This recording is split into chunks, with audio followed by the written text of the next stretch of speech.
Israel and Somaliland are deepening ties. This is after signing a new cooperation agreement, which is aimed at unlocking investment in key sectors.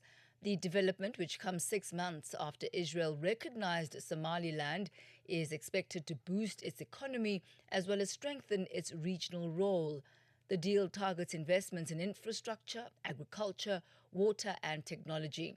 For more on this, we're joined by Solomon Ekanem, the editor of Business Insider Africa, who has been following these developments. A very good evening to you, Solomon. Good to have you with us on Africa in Business.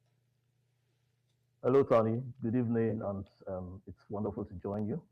So, this is quite momentous, what Israel has done, recognizing Somaliland as its own country, independent of Somalia. What does this recognition actually change on the ground, if anything, really, for Somaliland's economy? Thank you very much for that question. So, as we are well aware, Somaliland was officially recognized after over 30 years of gaining independence. It was officially recognized as a fellow country by Israel, like that was in December last year, and that was just let's say on paper. Okay, it was just done on paper, but without that, Somaliland was not able to enjoy its standing as a country, like when like example, having visa relationship with other countries and having like other relationship, business, economic, and so on and so forth with other countries. But this recognition by Israel opens up the country to enjoy its status as a UN identified country, although UN has not identified it yet. But this identification makes Somaliland open down for more negotiations, makes its economy open for more investors. And this latest deal, that's the Strategic Joint Declaration of Cooperation, which was recently signed by both countries, also establishes the foundation for a lasting strategic partnership and deepens cooperation in the fields of agriculture, water management, security, technology, investment, as we said earlier, for Somaliland and between both countries. So it's a huge plus for Somaliland. Perhaps let's use this opportunity as well to contrast the fate of Somaliland vis-a-vis that of Somalia. This is post they split, from Somalia in 1991. How have these two territories operated economically, politically, in comparison to each other or one another? Well, I can say as the Somaliland president put it, his country is more stabilized than Somalia. Um, Somalia has been affected over time by the cases of rebel governments who have been attacking the country and so on and so forth. Even this has been the basis of President Trump's attack on the country. But on the other hand, Somaliland has tried to manage its economy. It has tried to manage its sovereignty, although despite not being recognized by other African countries. Somaliland has tried to have its own economy, its own money, print its own money, have its own government, its own armed forces, and has risen to the um, position of discussing sovereign rights with Israel, another country. So I can say, um, judging both countries, Somaliland is positioned to be a champion in the Horn of Africa if given the opportunity to stand by its own. Although this position has also been disputed because Somalia's allies, which involves the Gulf states and even China opposed Somaliland's breakaway. So these major economies have opposed Somaliland's emergence as a separate country. So while Somalia on the other hand, enjoys the status as a sovereign country. Somaliland is yet to enjoy the status, and this has really impeded on the country's ability to go ahead and on this self-determination drive. So, judging both countries in power, you can say yes, Somalia is a sovereign country, but it has been really influenced by rebels, by terrorism, and other internal crises. But Somaliland, on the other hand, although it has a stable country, has a stable economy, its problem is its lack of recognition. So that's just the basis for both countries. Mm. So, how significant is the shift from diplomatic engagement, which is the type of engagement that Israel had with Somaliland pre the formal economic agreements? How significant is the shift from the diplomacy to formal economic cooperation agreement, and how is it likely to benefit both the countries, perhaps more specifically Somaliland? Okay, well, definitely, if you look at both countries, Israel and Somaliland, it's very, very obvious that Somaliland stands to benefit most from this union.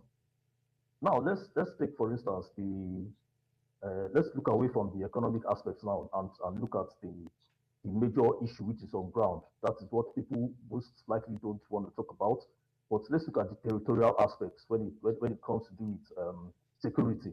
Okay, we all know that Israel requires allies in the Red Sea region for many strategic reasons. Okay, among them the possibility of a future campaign against Iran-backed rebels.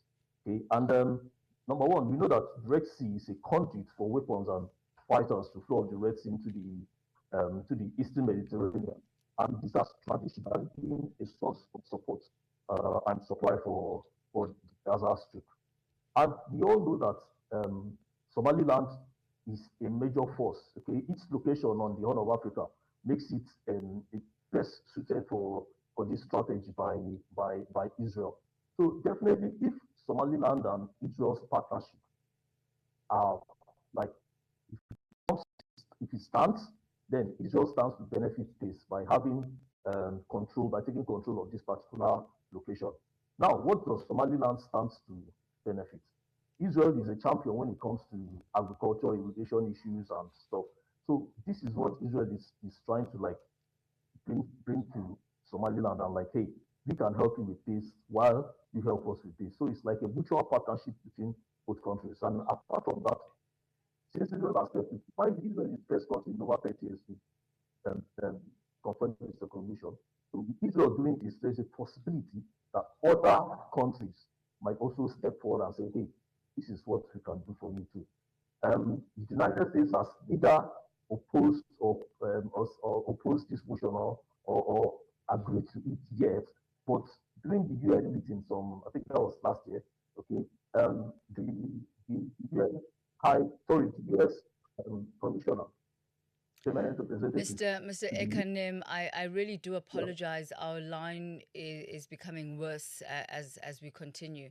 So we are going to leave it here for now, unless if our producer can try and get you back on a better line, which is maybe what we do for the next few minutes. So maybe let me ask our producer to try and get you back on a better line, just so we can round up our conversation and dissect the impact of the economic recognition and the economic agreements that are being signed, that have been signed between Israel and Somaliland. You'll remember as well that one of the key reasons why Somaliland has really claimed its sovereignty from Somalia, they're saying that they entered the Union and became part of Somalia, one land, one country, in 1960, after both the North, which is Somaliland, and Somalia gained their independence. Somaliland was a British, colony, so they gained independence from the British in 1960, the same time that Somali gained independence from Italy, and both then the territories decided to become one, country. It didn't quite work out for them, with Somaliland saying that there wasn't an equal amount of development, and that they were being marginalized as the North. And thus in 1991, they decided to split. And so they maintain that their union with the rest of Somalia was voluntary. And so their exit then should be voluntary, and they should not be pinned down to that. Let me just double check if we've got our guest back on the line. He is Solomon Ekanem. talking to us about the economic implications of this. He's spoken about this very strategic position that Somaliland holds on the Horn of Africa, having access then to the coast, and Israel then benefiting with regards to the Red Sea. But what is it that Israel can give to Somaliland?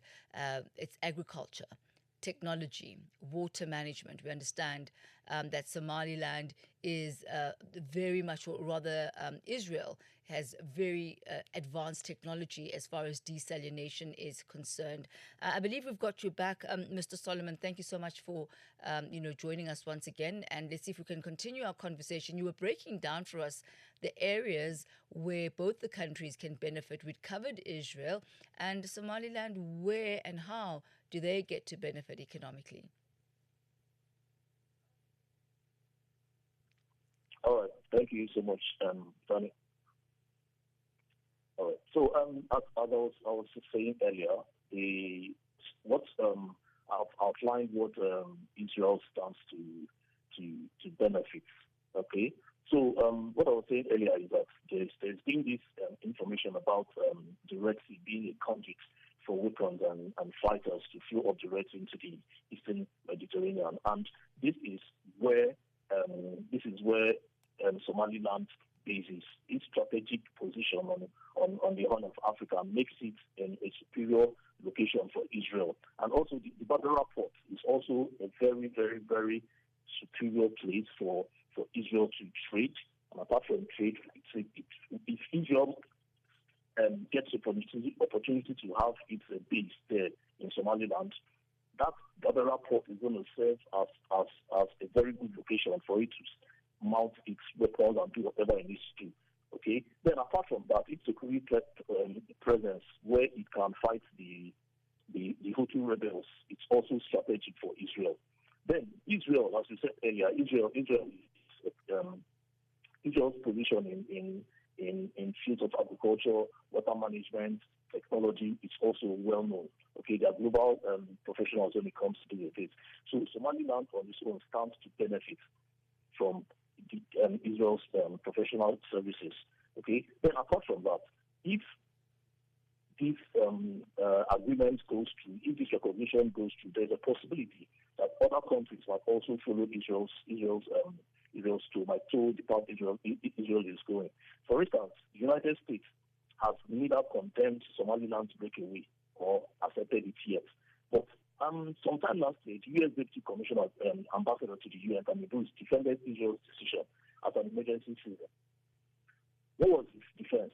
Okay, because he was like, okay, when the issue of Palestine came up, so many countries defended Palestine as a breakaway nation. So why can't these countries also defend Somaliland? So this shows that for some part, the U.S. is somehow sympathetic to the cause of Somaliland. So there is a possibility that in the long run, okay, there's a possibility that other countries may join Israel and recognize Somaliland. So it's a mutual advantage for both countries, both Israel and both Somaliland. All right, Solomon Ekanem, we thank you so much for your time and your insight as we look at this really important developing story, not only politically, but also economic impact that this is going to have for both the countries as well as the region at large. That was Solomon Ekanem, the editor of Business Insider Africa.